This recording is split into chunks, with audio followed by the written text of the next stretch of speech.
The On the Water podcast is brought to you by Guidesley. Are you looking to book a fishing trip with a renowned hand-selected expert in the field? Guidesley has the best guides in the best destinations. Whether you've never fished before or you're a regular on the water, let Guidesley hook you up with the best captains in your area. They'll put you on the best catches of your life. You can search and book your dream trip now on Guidesley.com or download their app, Guidesley Fishing Trips.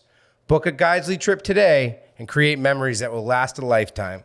So when it comes to swim baits or fishing, a waffle, it's another word for raffle. It's like the internet slang for raffle, but if you wanted to buy a hard-to-get largemouth bass swim bait, you would pay, instead of saying, I want to buy this lure for $100, say I have the lure, I'm trying to sell it. Instead of selling it to you for $100, I will sell 20 chances to buy the lure for $20 a piece. So I'll make $400 for my lure and somebody gets it for $20. So that's the new, it's kind of gambling. So it's probably not quite legal, which is why you call it a waffle, not a raffle, because raffle would get picked up. All right, I'm sorry. I'm always got to be. No, I assume so. I have not been on either side of the waffle situation, but it seems to be really big with largemouth bass. And I hope it doesn't hit striper plugs. Cheech, are you a big waffler?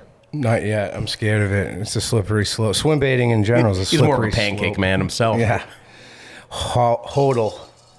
Diamond hands. Jimmy, a big flapjack guy. Well, anyhow, welcome to another episode of the On the Water podcast. I'm Jimmy Fee. Cheech. Kevin. And this week we're going to be talking about the fall run. But before we get into that, if you strictly listen to our last podcast episode, the introduction with Anthony seeming to have a one-sided conversation with me, if you didn't watch the YouTube video of that, he'd actually set up a mannequin with one of my hats on it, and that was the joke there. You'd never get it if you only listened to the podcast. True. I thought you were coming with a rebuttal. Visual jokes on a podcast never really. Yeah. Anyhow, yeah, I'm still having some tuna troubles. I was out yesterday. I didn't catch any bluefin tuna. Saw plenty of them, but it seems like the fall bluefin fishing is definitely getting underway. I was with Captain Alex Ridgway, said we just had a storm a couple days ago, and the fish had been on half beaks and sand eels leading up to that storm. After that, the water temperature dropped, butterfish moved in, and that's kind of a notorious like fall bluefin theme up here on Cape Cod, is that they get on these butterfish and they're really picky. It turns them into albies almost. Super picky, very, very frustrating. It's hard to get bites. The butterfish are really tough to imitate, and they seem to hang under the floating sargassum, and they're like $half size bait fish that are perfectly round. There's no chance of them getting away from a bluefin tuna. They're so small, so ill-equipped to survive, you'd think. And anyhow, you had a sargassum trying to catch one yesterday. But anyhow, Kevin had a much more successful fishing trip this week. He went to Nantucket. Who'd you fish with over there, Kevin? Yeah, just got back from Nantucket. Fished with Fish Girl Ack out there. Tammy is her name. She was an awesome fisherman. She takes out surfcasters, everything from new surfcasters, people who've never fished before, all the way up to experienced people, and shows them around Nantucket and takes them out fishing. Now, this is your second time surf fishing on Nantucket.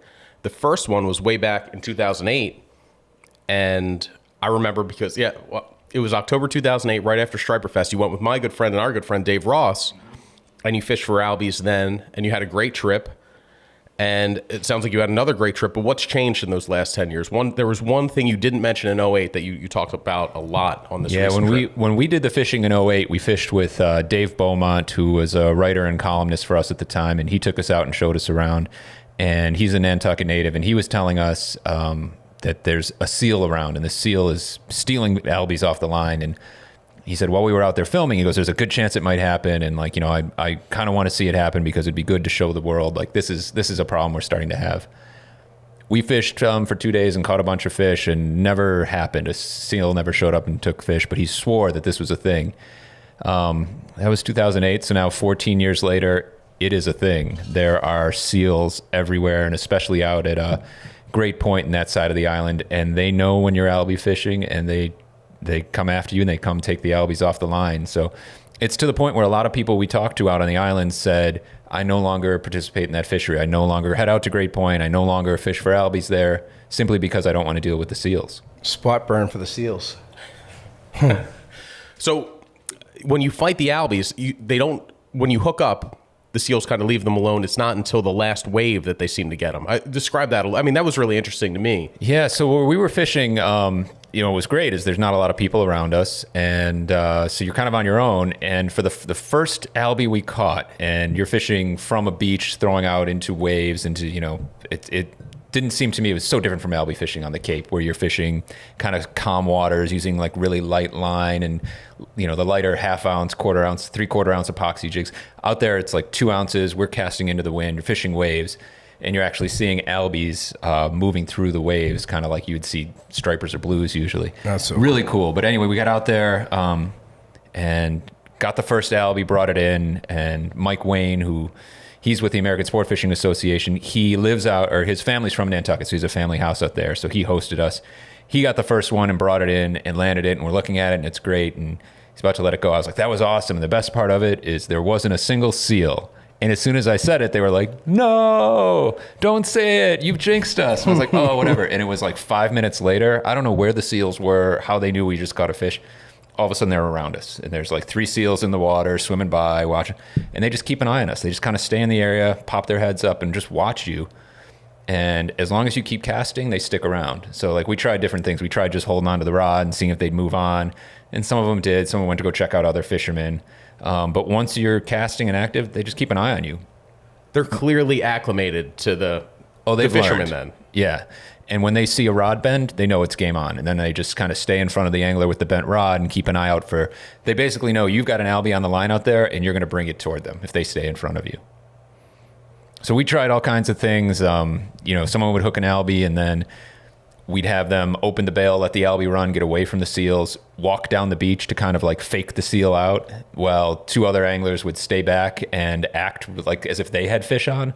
So it would even do things like pretend, like bend a rod and make it look like your rod's bent. And the seals would stay in front of you and like stare at you like, all right, here we go. Come on, what are you doing, buddy? Reel. Come on, get that fish in.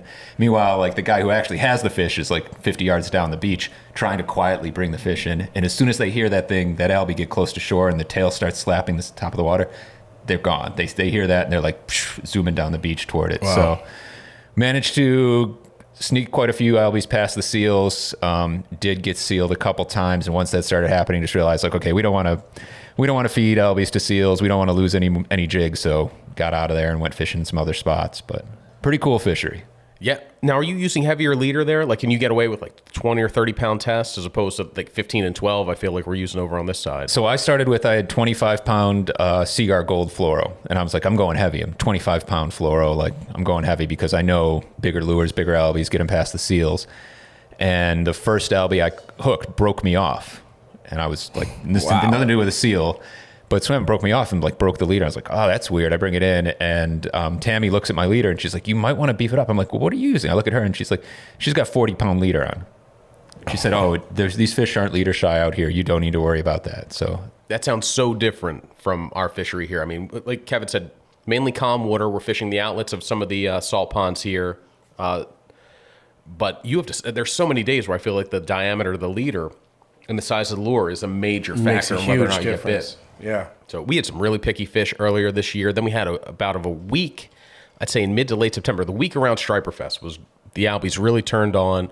They were on those bay anchovies that had gotten a little bit bigger from the beginning of the year. And man, it was a good run. I had one day where I caught them from the kayak, then the following day from the boat, then the following day from shore. So it was like that's pretty cool. Yeah, a little grand slam. There you go. Right now, it's by the time this podcast hits, we'll be into October, which is, for Cape Cod at least, that's going to be the last couple weeks of the albie season. We usually get them pretty heavy until about October. It's Columbus Day, right? We've had good Columbus Days and bad ones, but then there have been years that they stick around all the way through the end of October. Even like, you catch a November albie on November 1st or 2nd. That's a real thing. It can happen. A little bit tough then. More likely out toward maybe Nantucket and Martha's Vineyard. Yeah. But yeah, I would say in most years it kind of levels off sometime mid-October, and then all of a sudden they're gone.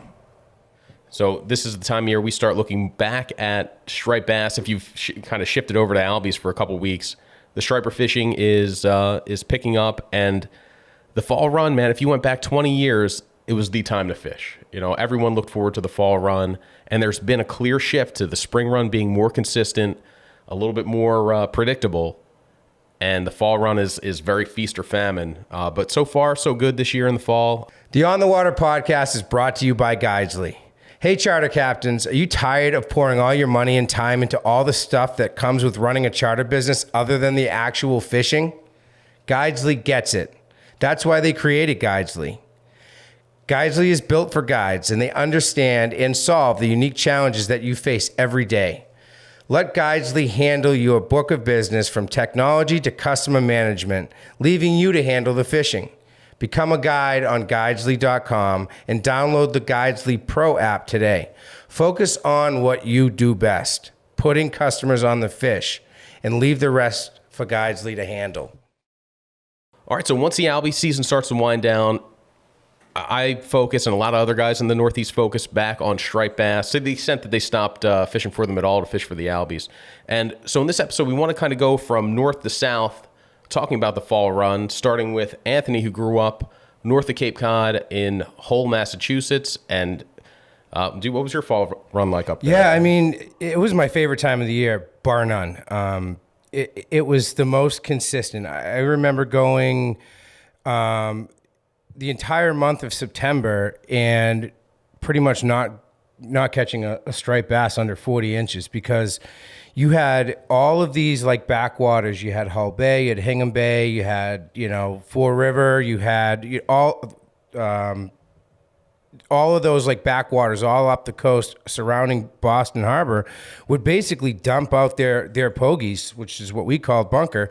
The adult sized ones or the peanuts? Yeah, the adult ones, big ones. So you had these. I used to call it the March of the Pogies or March of the Purple Water, and there was like these pinch points that you could target where all of the bays would dump out all of these schools of pogies that would seek each other. To form massive schools, and they would just swim in circles, and they would slowly move. Every day, they'd be a little further, on their journey away, but you knew how to find them. You go right to them, and they were loaded with big bluefish and bass. If you could get under the bass, under the bluefish, you caught big bass. And I'd go the whole month of September pretty much without a fish under 40 inches, just targeting these big schools of big bass, shadowing these pogie schools, and it was so consistent. It was awesome. And then, when I moved up here, like you just mentioned, Albies kind of take over, and you get that kind of like, oh, this is new hysteria, and you're fixated on that, and then you're hoping for that late season bass push to capitalize on, which is kind of where we're at now here. Yeah, it's funny you say that it was the time for big bait for you. Fall I always think of as small baits. So different down here. It's peanut bunker, rain bait. Sometimes you get sand eels, but this is the time of year when I end up fishing a lot of teasers. Yep. Again, the surf. I'll fish, a needle fish or a minnow plug, and then fish a small teaser ahead of that, because sometimes you're just looking for something to get that small presentation out in front of the fish. So I think that happens later in Boston Harbor. And, we used to have to get our boat out by October 1st, but would always find ways to kind of keep it in a little later. But as those massive schools of stripers following the bigger schools of bunker would move on, you were left with nothing but schoolies. And those schoolies were eating peanut bunker, but it wasn't the massive schools like we see on Cape Cod. It was a little bit more spotty. There's a lot of juvenile herring. There was small butterfish. They were on smelt a lot. So just jigging a sabiki for like live bait, you would catch all kinds of crazy stuff. The different herring, different types of herring. You'd catch small butterfish. You'd catch smelt. And it was just you catch Tommy cod on the bottom one sometimes, little harbor pollock. So the bait definitely got smaller and more of that juvenile bait class after kind of September rolled off the calendar, in my experience. When you did get the big bait fish in the fall and close in the surf, it was always kind of a noteworthy blitz would happen. And one of the ones I think of as one of the best fall blitzes was detailed in Reading the Water by Robert Post on Martha's Vineyard, and they called it the Columbus Day Massacre. And that was a giant school of bunker got pinned on the beach by fish, and that was a day when there were fish up to, I think, 60 pounds caught, multiple 50-pounders. I can't remember if it was just after the Derby or the Derby was still happening, but it was a day where like the this tackle shop scale saw an unprecedented. Unprecedented. I got you, buddy. We'll get to the reason for that in a minute. Like a crazy number of 50-pound plus fish. And the author said he was actually in a plane, either coming to or coming from the vineyard, and saw all the activity on the beach, all the trucks and all the guys there. And then he found out after the fact what he'd missed. And that times out pretty perfect with my September timeline. And then they just got to go, down the coast, and they're either going to go through the canal or around, P-Town. Yeah, we've seen a lot. There were a ton of bunker this year, They have not quite reemerged wherever they went. Actually, one of the bluefin, one of the boats caught yesterday had a whole adult bunker in it. And that was in about 109 feet of water east of Chatham. Yep. So maybe they're going to rush back in following these storms. Yeah, I mean, the fall run, it doesn't get much more exciting than that. I think part of it's because it's coming to an end, and you start to kind of think like, all right, I got a small window here. What do I want to try to get done before the show's over for the year? You have anything that you're looking forward to getting after, Kev, the rest of this fall? Yeah, it's like you're saying, there's that mental, that flip from the spring of like, oh God, there's so much ahead of us, like, but I want to get into it, I want to get started now. And you start thinking like, all right, the fish are only going to get bigger, the fishing's only going to get better, and it does. And then you get here and you're like, all right, I got to make the most of this now before it goes away. And you also go in reverse from right now, still thinking like there's some big bass around up here, Cape Cod, New England, like I'm going to chase this, I'm going to try and get my last big striper, knowing that a few weeks from now, just to go out and catch schoolies, I'm gonna be like, this is awesome. Like I'm gonna get, if I can get to the last week of October and catch some 20 to 30 inch stripers, that's awesome. Like that's worth it. Whereas like today, I would like, I'd ignore those and go look for big fish. Exactly. Yeah. 30-inch striper on October 1st means a lot less than a 30-inch striper on October 31st by the end of this month. What you said leads me, I haven't done a quote from a book in a while in one of these, and this was from Striper, by John N. Cole. Did you ever read that book? I did, yeah. It's a great book. It's mainly about commercial fishing, fishing about a gill netter on Long Island in, I think it was the 1950s. But here was his take on the fall run. It is as if the writhing rivers... I'm gonna struggle here. Just read, Jim. It's called reading. Yeah. Let's go. It is as if the writhing rivers of moving fish pulsing through the Atlantic's submerged arteries also set the fisherman's blood to coursing with the same elemental energy. The air intoxicates, the tumultuous sea generates hallucinations of immortality so convincing that every fisherman charges into October as if winter never waited on the other side. It's beautiful. It is. That's an incredible book. I can't believe it took me so long to read it. I read it on the plane to ICAST. Well, I finished it on the plane to ICAST this summer. But it is essential striped bass reading. And the other one I would say is On the Run by David DiBenedetto, which he actually kind of lived the dream 20 years ago in 2001. He did it. Book came out in 2002, where he followed the striped bass, the fall run from Maine all the way to North Carolina and the Outer Banks. And I think in that book, he overlapped with the Vineyard Derby, right? Like he spent some time on the Vineyard. And that's a tournament that has been such a big part of it's about the fall run. It's about the tourists leaving, which again is another really cool part about fall fishing. But like the beaches empty out of tourists and sunbathers. There's fewer boats, definitely fewer pleasure boaters out there. And it kind of like, the fishermen take back over. And the Derby, like always really captured that. Even out in Nantucket right now, they have, I believe it's the Inshore Classic. It's sort of like a different version of that Derby tournament. But that's kind of sad, like especially when it comes to striped bass. The Derby used to be known for, fall run, striped bass fishing on Martha's Vineyard. You have a chance for incredible epic fishing, and it really has fallen off. I mean, for almost the last, decade and a half, maybe even longer, like it really has gotten to be not a spectacular fall fishery for striped bass on Martha's Vineyard. And it's that question that we have all the time, is it a reflection of the striped bass population declining? Probably. Is it also just something changing in the ecosystem and bait and things like that? Yeah, it's probably both of those things. Because the fall fishing on the Vineyard had started to taper off before the striper fishery did. When I moved up here in 2008, the fall was already, vineyard fishing in general was already in decline for the big striped bass and the surf. That was a couple years after that book, The Big One, came out, and that was centered around, he was a very prominent striper cup fisherman, Lev Wolodka? Yes. And there was a big controversy about a fish he caught that was a 40-some pound striped bass that was full of yo-yo rigging components. And what a yo-yo rig is you're not allowed to, it's now outlawed, correct? Yeah, you're not allowed to use it. It was a rig where you would fish a dead menhaden bunker pogie by attaching it to a hook and then attaching, stuffing basically weights inside, usually lead weights, although, it could be any rebar, it could be anything like that. So you have the fish on the hook and you have the weight. The weight is actually inside the bait fish. And why it was outlawed is because you end up, if you lose the bait fish, if a striper, say you hook a striper on it and that menhaden falls off, goes to the bottom, you now put that lead or that weight into the environment. And what would often happen is a fish would eat it. So striped bass would be down there and they'd eat a bunch of these pogies that came off the hook. They'd end up ingesting and getting all of this rebar and lead weights and all this stuff stuck in the side of their bellies. I hate when that happens. Which in the case of Lev's fish, the reason this became a big deal is because he took the fish to weigh it in and it had all this weight stuffed in its belly. And, it looks bad. It looks like, oh, is this cheating? It wasn't cheating. He had no idea that he'd caught this fish and it had loaded up. And then as they started looking into it, they realized this probably isn't good for the fish. This probably isn't good that this is out in the environment. And so now the rule is any kind of weight or lead that you have has to be actually attached to the hook into your line. You can't just stuff it inside your bait fish. That was a super popular way of fishing at Gayhead. There used to be massive fleets that would catch a ton of big stripers in the fall at Gayhead, all yo-yo and pogies. I actually never knew that's how it was done with the weight inside the pogie. Yeah, you would take there was a piece of bar you would put through to stiffen up the bait and help it maintain its shape, and then fill. You would have to They had hog rings. That's right. That was looking for the word. So jam a piece of rebar down the mouth, through the fish. Hog ring, the mouth tied, put basically like a ring to keep the mouth shut so that the mouth wouldn't open up. Like a dead pogie, the mouth always opens up like that. And then hook it, I think, through the dorsal. And this is something I've never done, but I've seen.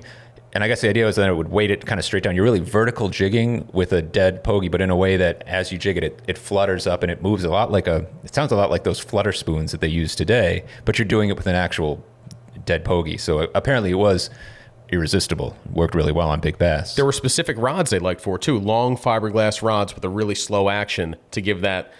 I guess if a faster action rod would be more likely to rip the hook out of the bait, so a slower rod would help keep it on there and make it flutter enticingly. But I didn't know we were going to go down that road, but so that's yo-yo rigging. Don't do it. Don't do it. Now that we've told you how, and how amazing it is. So yeah, the Vineyard Derby. It had a period in the past where they eliminated striped bass from it. Back in the, they always call that period the moratorium, but the stripers it was never outlawed. But during the 80s, yeah, they did. They took striped bass out of the Derby. And put weakfish on it, which is interesting. Weakfish was one of the Derby species for a few years. But there was, before those years in the 80s when striped bass population really kind of collapsed, before that, the fall run was a time where you would see really big bass get caught along the outer Cape beaches. The Tony Stetsko's record striped bass from the surf that he caught from the outer Cape beaches, was that November, I believe? November 3rd, yep. He caught a bunch just to show how much things have changed. He went out there and caught several cod from the surf on his teaser before he then had that 73-pound bass also eat the teaser. Yeah, that was the bookend of my striper season. I would start down here with my father and uncle and brother on a charter, jigging the rips for stripers in the spring, and it was well before we got fish, and they were all cookie cutter 30-pounders in the 90s and stuff, and then would end it down here. We used to book a guy, Bobby Luce, out of Saquatucket Harbor, and would fish places like the Rosen Crown, places you can't even fish anymore, and the fall run was much better than the spring. Even though the spring was lights out, the fish were just built different. They had a whole season of just gorging under their belt, and that was the bookend of my striper season. That's one thing you do notice about striped bass. When you get them late in the fall, I love getting a November fish, even if it's only, say, a November fish up here on Cape Cod. Say it's only 26 inches. It's going to be as round as a football. They get a real kind of deep purple color to them. Yep. These are fish that are running the ocean. They're on the move, and they are fattening up for this, on their run south. They have a different look to them in shoulders. November. Yeah, than they do on the way up in the spring when they're a little bit skinnier. These fish, I swear, they fight harder too, although that could just be, toward the end of the season, every fish feels a little bit, like it might be your last, so you savor it a little bit more. But the tuna do that too, man. They fatten up with the fish. Yeah. The fish caught on the boat I was on yesterday was incredibly fat. It was like the one you caught a couple years ago in mid-October. And that's also a profound difference from when they show up in the spring. They're long and skinny and lean, and then they're fattening up on all this bait out here, getting ready for their migration. I mean, they head south a lot. Tuna are here later than the bass. Yeah, I mean it's what's the date? September 29th today. What do you got left, Jim? Going forward, where's your mind at as far as the rest of your fall fishing goes? Like, what are you looking forward to getting done? I would like to catch one goddamn tuna this season. Just that's it. Just one. I cast into a ton of them yesterday. I was gonna say, I thought you just said you got one on the boat yesterday that was really fat. That was, and I was there. I was present for it. I've been present for a lot of great tuna catches this year. I cast lures at a bunch of tuna this year. I've hooked several, but there's something about the tuna feeding on the surface that I cannot do. The last time I hooked a tuna casting into a surface feed was 2016. Oh, I know, and I've cast into probably hundreds of them since then. I've hooked plenty on the jig, got them on live bait, on chunks, but casting the stick baits into them, if I didn't see people catch them on them all the time, I wouldn't believe it worked. That's quite an impressive streak. I know. What did you wear for a lucky hat yesterday? Well, I wore this one. So after Cheech's little diatribe about my bad tuna fishing, I must be the Northeast's worst tuna fisherman. But after that, the guys at Tack Waterman sent me a hat with a message saying, maybe this will turn your luck around. And I did get plenty of shots at it. I'm going to give it another couple shots as my lucky hat. I got to change something.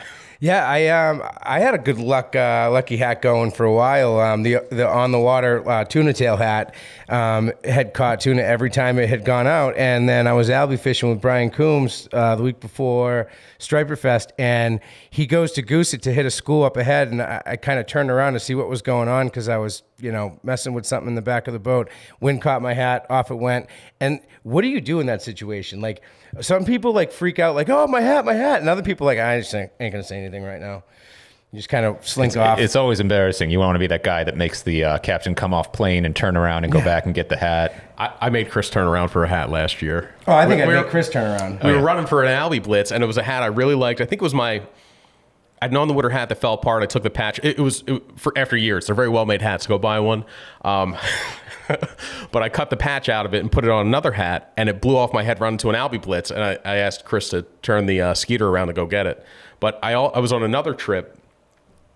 I forget who the captain was. It was a press trip with Shimano, and my hat blew off. I didn't tell anybody. I just stood quietly in the back of the boat. You got to be kind of real comfortable with who's running the boat to make them, do that. And then funny, it was like blowing 30, 35 that day. 10 minutes after my hat blew off, Captain Coombs' hat blew off, and that boat spun around real quick. I had the net out, netted his hat for him, and I'm like, I guess I should have said something. I'd still have my lucky tuna hat. But I didn't answer your question about the rest of the fall run. If I get out for tuna fishing again, that'd be great. I'd love to catch one, but I'm going to focus on getting out and hitting the surf for striped bass as much as I can. And when things start to dry up around here, Cape Cod, Massachusetts, go to Rhode Island. I always get down to Jersey and New York around Thanksgiving. I'll do some fishing then. And, maybe I haven't done a ton of holdover fishing the last couple of years, but maybe do that a couple times too. Just, So growing up in Philly, obviously you fished the Jersey Shore a lot. What was the fall run to you out down on the Jersey Shore? So we would so I fished the South Jersey Shore. So if you take Jersey and divide it by Barnegat Inlet, it's an entirely different striped bass fishery from Barnegat Inlet to Cape May than it is from Barnegat Inlet to Sandy Hook. So they got more of the big bass classic fall fishing. Ours was always very, in South Jersey, inlet related and back bay related. So we have very shallow beaches, and you would get some action in the surf, but you wouldn't really get the blitzes. We got smaller bait, and all our action was concentrated around the inlets. We didn't have as much surf structure, and a lot of that has to do with, too, the beach replenishment and the dredging they would do to keep the beaches nice and wide for the summer tourists, which killed a lot of the beach structure. You get, a winter storm would create the great bars and holes and stuff right along the beaches, and that's where the bait fish and crabs would naturally go and where the striped bass would go to feed on them. But when they pump in all the sand to flatten out the beaches and keep them nice and wide, that kills that structure. So the fish would just kind of bypass South Jersey, except for the inlets. We have an article in the magazine right now that we're working on. I think it comes out in the November issue about how good the fall run fishing has gotten in Raritan Bay because of the presence of big Menhaden or bunker down there. that you got fish that are migrating south that kind of have figured out to tuck into the bay there and find this big bait source. That's a cool fishery. That's pretty cool. Reading the article, I'm like, I'd like to get down there maybe. That's also a big spring. It's also been a strong bite in the spring, if I'm not mistaken, right, Raritan Bay? Yeah, and that's a lot of that's tied to the spawning run up the Hudson River. I mean, that the Chesapeake striped bass stock seems to be having some issues now, but by all accounts, the Hudson River stock seems to be pretty strong, and there's been great early spring fishing for those fish, and it's also helped by the vast numbers of menhaden that stack up in that bay that time of year, and again in the fall. You know, we never saw the big bait in South Jersey, but we'd see peanut bunker, we'd see spearing, we'd get a late herring run some years.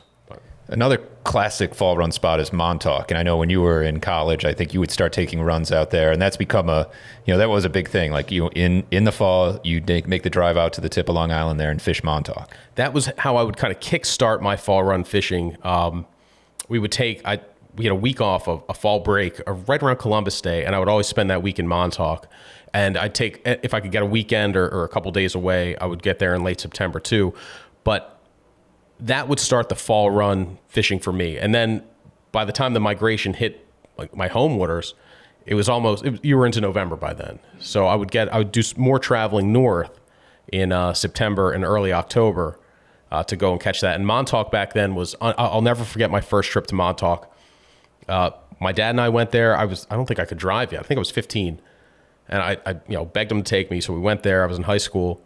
And we had black bombers, and I remember we had sand spikes, and we went to the north side of Montauk, and we're gearing up, getting ready to fish, and we wade into ankle deep water and start casting. It wasn't first light yet, and all of a sudden the sun comes up, and we see there's like 2 or 3 guys on the rocks in front of us that we were practically hitting with our black bombers. Fishing behind them, yeah.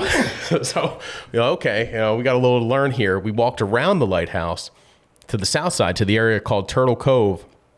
And it was more fish than I've ever seen in one place in my entire life. It just a giant school of striped bass. It had to be an acre in size. Just complete whitewater eating bay anchovies. And you had all these boats around it. And that was, just an incredible. That was when I was like, we're coming here every year. And we did. And you'd have the morning blitzes, and then it would kind of taper off in the middle of the day. You'd go back in the afternoon, and they would fire up again. It was all driven by these bay anchovies.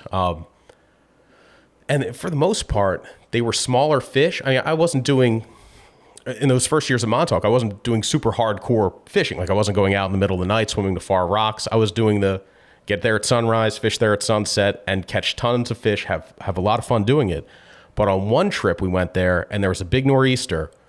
And on the north side, I remember you could see the fish going through the waves and throwing bucktails. And I caught like a 48-inch bass. And it was one of the biggest bass I'd ever caught at the time, but I was fighting it for so long. Like, this thing must be snagged. I must have snagged it in the tail. Like, I had no idea that it was taking me way longer to land than any striped bass had ever taken me in the past. And then all of a sudden I got to look at it. And that was a day when there were a lot of fish that size caught, just because that's, in later years, I learned like that is the drop everything, take a sick day, go to Montauk. When you get those stormy northeast winds in the fall, that's what's going to bring the big fish in. And I was there, lucky to be there for a couple of those days. But that first one, with that first big, like 40-plus pound fish, that was really special. That sounds pretty wild. And one other spot that has always been synonymous with kind of like late fall fishing big striped bass is Block Island, especially for surfcasters. There are tales of, blitzes during snowstorms into November and even into December. A lot of big striped bass. I'd say like late 70s, early 80s. Some sort of well-known surfcasters would go out there and keep it very quiet. There were certain, needlefish lures that were developed because of this fishery, where driven by sand eels, and you had 60-pound striped bass chasing sand eels onto the rocks and the beaches down there, and guys going out and fishing needlefish plugs and having their tackle destroyed and coming up with new ways to catch fish that were, just as big as you could possibly catch from the surf. Yeah, Dennis Zambrata kind of details that whole history of those kind of the salad days at Block Island back in the 80s and late 70s in his book. It's not called the Snowstorm Blitz. It's Fishing Around the Block. But the Snowstorm Blitz was that one big blitz you're referring to, where I think it happened Veterans Day. And there was a big storm, and it just brought in crazy numbers of big striped bass, and guys were using big needlefish for them. And like you said, they were developing plugs. They developed they wanted a wooden Hopkins. They wanted a lure that cast as well as a Hopkins metal, but wouldn't sink as quickly. It would hover in the water column a little bit. So they made these streamlined needlefish with a single hook on them that would cast well to reach these fish casting into the southwest winds. But that was, you and I used to joke about the named blitzes, because we've named 2 of them now. There's the Snowstorm Blitz and the Columbus Day Massacre. And back in the day, we have 2 of blitzes that we've fished that we named kind of jokingly. One of them was in mid-September. We were in Cape Cod Bay, and the fishing had been decent leading up to that. It hadn't been great. And Kevin and I went out there in this, I don't know if I'd fish a storm like that today. Remember how bad that storm was? It was a crazy thunderstorm, 30-mile-an-hour south wind, but we put it to our backs in Cape Cod Bay, and it was every cast. I remember we were wading out to the sandbar we wanted to go to, and we hit knee-deep water and spooked a pile of fish. And you called it the Kitty Glitter Blitz. Do you remember? I have no idea what you're talking about. You do. No, of course you do. It's one of your fondest memories. You've got a mug saying life is better with a cat, but that's not why you called it the Kitty I'm gonna Glitter get some Blitz. reputation out of some weird cat person. The reason you called it that is that I cast that year had been in Las Vegas, and I'd been at the blackjack tables losing my shirt for 3 days, and I was like, come on, come gamble. And you said no. And on the way out, you threw $1 into the Kitty Glitter slot machine, and it paid off big for you. Yeah. So I hit 3 tabbies. Just started ringing. The cash started coming out. It was awesome. that's why you called it the Kitty Glitter Blitz, because it was, I don't know. That's pretty funny. Just good fortune. The other named blitz we have is the Men's Warehouse Blitz, which Kevin also named. That I remember well. I didn't hear this one. My friend Jerry Sullivan had asked me to be in his wedding, and his wedding was in early July, but I had to go get fitted for the tux in mid-June. And I remember I waited till the last minute to do it because of fishing, and then I finally got, fine, I'll go. And Kevin does this thing where he knows when he knows I can't fish, he goes.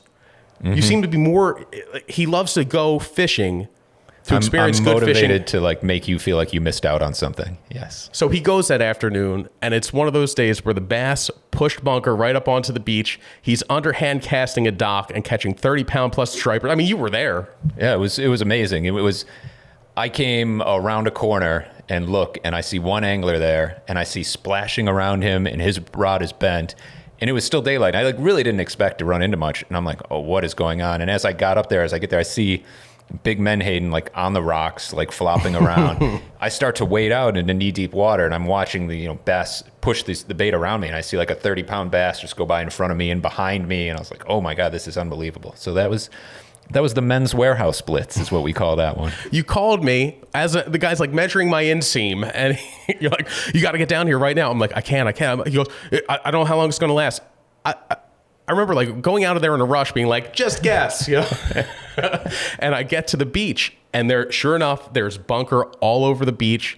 I see a guy walking off with a high 30-pound bass, and Kevin goes, well, that was amazing. And then goes back, tells me about it, goes back to his truck, and I cast there for 3 hours without anything. It was me and a fox. A fox had come down to reap the benefits of all the bunker scattered on the beach. And it was just me and the fox casting into the darkness for nothing. That was, yeah. And the poor guy measuring your inseam, he's never been the same. He found a new line of work. Yeah. After you knocked his hat off. All right, we'll cut that part out. Or will we? First off, Generous. if you've been watching this, That was generous as an Irishman. So we're trying to put together a guide to fishing themed spirits. And I don't know if it's just because I'm more sensitive to it because I love fishing, but I feel like there's a lot of fishing themed beers and wines and liquors out there. I don't think you go to I'm never at the beer store noticing ninth hole beers. I mean, they must, golf inspired beers must exist, but it seems like there's a ton of fishing themed spirits out there. So we're trying to pull together a bunch of them to do a review, kind of a guide to all the fishing themed spirits. And this is one of them. It's hard work, but somebody has to do it. It is. So we're going to pull them together, taste them, review them, talk about them, and write them up on the website and probably do something on YouTube as well. But this is one of the first ones that came in. This is the Deep Drop, and we made a mixed drink called the Deep Tea Fishing, and it's pretty good, pretty sweet. But this one in particular was Chris told us actually not to break these open yet until he was around, but we're just going to fill this one up with water to top it off like we did in high school. So this is Kentucky bourbon whiskey with orange and other natural flavors. Pretty sweet. The recipe, the Deep Tea Fishing, called for like a splash of Sprite in it, and Cheech said probably lemon lime, something to cut the sweetness a little bit might be a little bit better, but overall, really good. Yeah. Fun to mix with. Yeah. And this actually proceeds go to a good cause? Yeah, it says on the back of the bottle, proceeds of every bottle help protect our oceans. Small batch, big impact. Let's go. No, it's pretty cool. It's got a cool design. There's a hook and a conventional fishing reel visible on the face of it. Yeah, legit fishing references. I like it. Deep drop, something that Jimmy and I have failed miserably at the one time we deep dropped this year. I decided I don't want to catch a swordfish. I've gone all highbrow on. Now I'm going to, take my number one fish on my bucket list, and I'm going to dictate the terms on which way I catch that fish, because why wouldn't you make it extra complicated? But back to the fall run. Yeah. So we talked about Montauk. We talked about Raritan Bay, one of the other classic fall run spots. And I love how the hot spot changes every 10 years. It keeps things interesting. If the fishery just stayed the same year after year, you wouldn't have to adapt. And that's kind of what keeps people involved in fishing. So, throughout their whole lives. But, say 1998, if you ask, where's the best place to catch a 50-pound striped bass in the fall? I bet 9 out of 10 guys would tell you Delaware Bay. Yeah. And that's somewhere that doesn't even come up in conversation for striped bass fishing anymore. But back then, a big school of big striped bass for a few years would come into Delaware Bay, and guys would sit at all this, they call them sloughs, kind of the little depressions and holes in the bay, and they would anchor up and they would chunk bunker. And they would use kind of you say a bunker chunk, but it's actually, they would just take the tail off the bunker and throw that 3/4 of the fish out there on the bottom. And that was where, you would sit there and wait, and you wouldn't get many bites, but they'd be big ones. It was the same way that they fished the Delaware Bay for black drum, whereas you're anchoring about in these sloughs and fishing clams, but in the fall it would be all big striped bass. And that's something that doesn't happen anymore. It was Delaware Bay and Cape May rips. Yeah. That was, when I grew up, my first striped bass ever came from the Cape May rips on a party boat, and in December, because there was something I'd heard. Stripers were coming back. This is the mid-'90s. I wanted to catch one desperately. I'm like, go on a party boat, go to Cape May rips. And I did it 2 or 3 times without catching one, seeing a couple caught, feeding a lot of eels to bluefish. And then I went out there, finally got it done on a mid-December. I think it was the Lone Star or the Miss Chris head boat. I think it was the Lone Star. And got a 26-inch striper, had to put it back. There's another guy there who caught a 28-inch striper on that trip. He kept it. He was there specifically to get the centerpiece for his 7 fishes dinner for Christmas. That's pretty cool. Yeah. Yeah, but some of my best fall runs in New Jersey didn't even start in South Jersey, didn't even start until December. Yeah. Which is so different than up here. I mean, we would wait one year.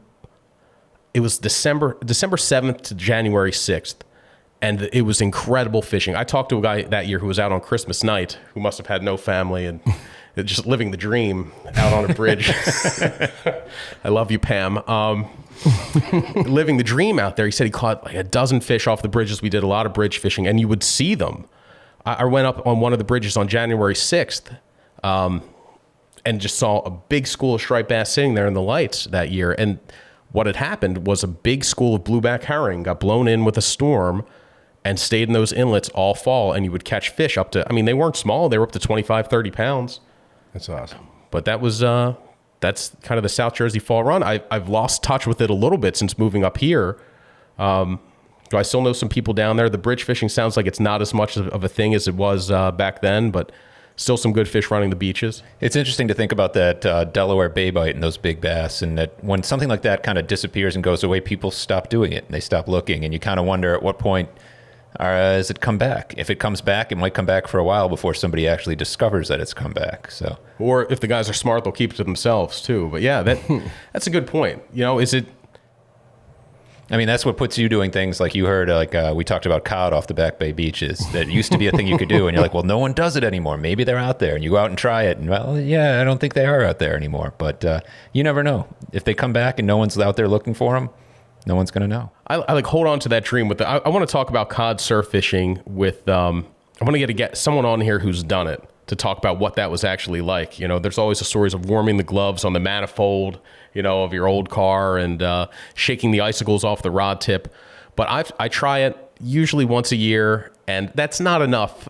I mean, if you want to find one off the beaches and find that by one trip in February is not going to get it done. But I hold on to this hope that somewhere there's some old timer who knows where they are. He goes out there and he quietly catches them every year, and he doesn't tell anybody.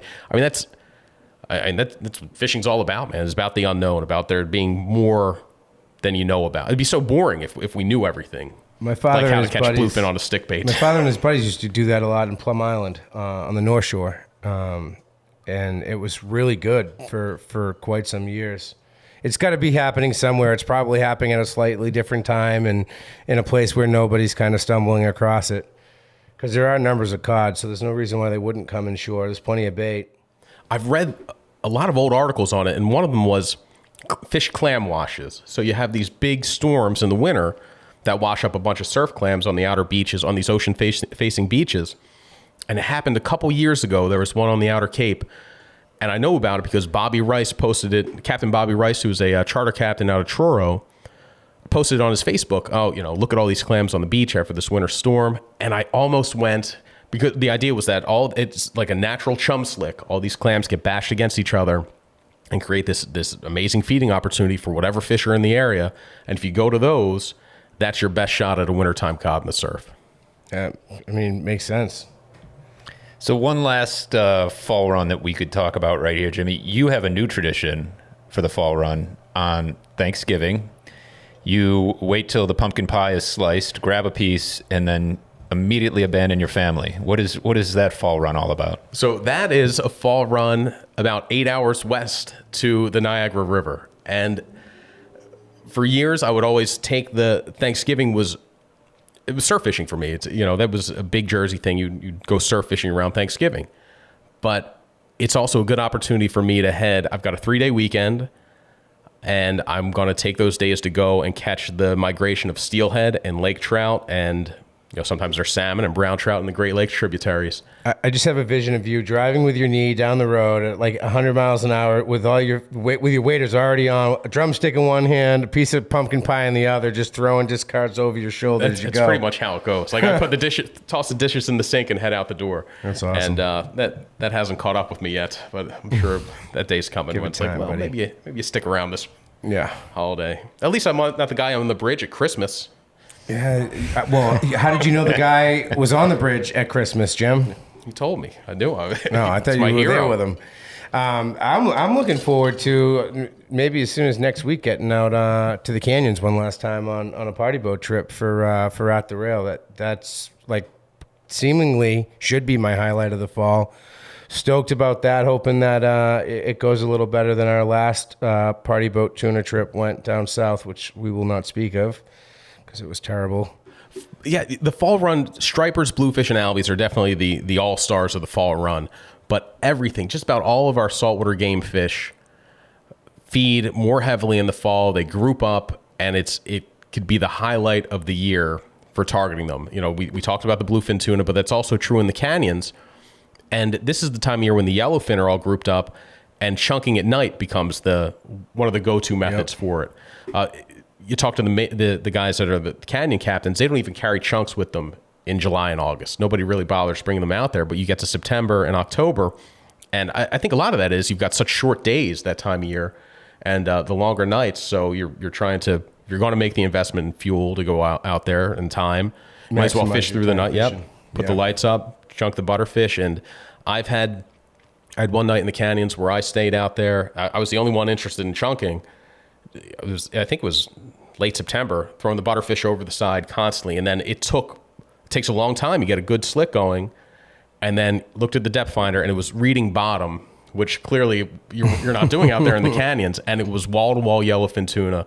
And for like 4 hours, we bailed them. And that's how a lot of the party boat trips go. That's all centered around chumming and chunking, and you will sit there, and it'll take a while to get the action going. Usually it happens about 3 a.m., but if you can stay awake, that's when, if you could be the guy who's at the rail all night, I just said the name of the series, that you'll be the first one to hook up. Like, that's the key, is just getting to that bite, or at least timing your naps better, that you don't fall asleep at 2:50 and then wake up while the bite's already happening. And that kind of sums up the how fishermen should approach the fall run there. Watch your weather windows. Take advantage of every opportunity you have to get out there, because it could be that lights out fishing that like we always say, it's what gets you through the winter. It is what you think about. You're late December, you're sitting in front of the fire. You've got your deep drop bourbon perhaps in your glass, and you're reminiscing about a blitz that you've given a silly name to. Yeah, on that note, if you guys have any funny names of blitzes that y'all have encountered, shoot us a note at feedback@onthewater. We want to hear. Or drop it in the comments on YouTube. Yeah, right? However you can get it to us, hit us up with that stuff. That's always good for a laugh. The end. And sometimes that's how the fall run ends, just suddenly like that. Yeah. It doesn't taper off. It's just the storm moves through or something. It's over, and it's just done. It's over.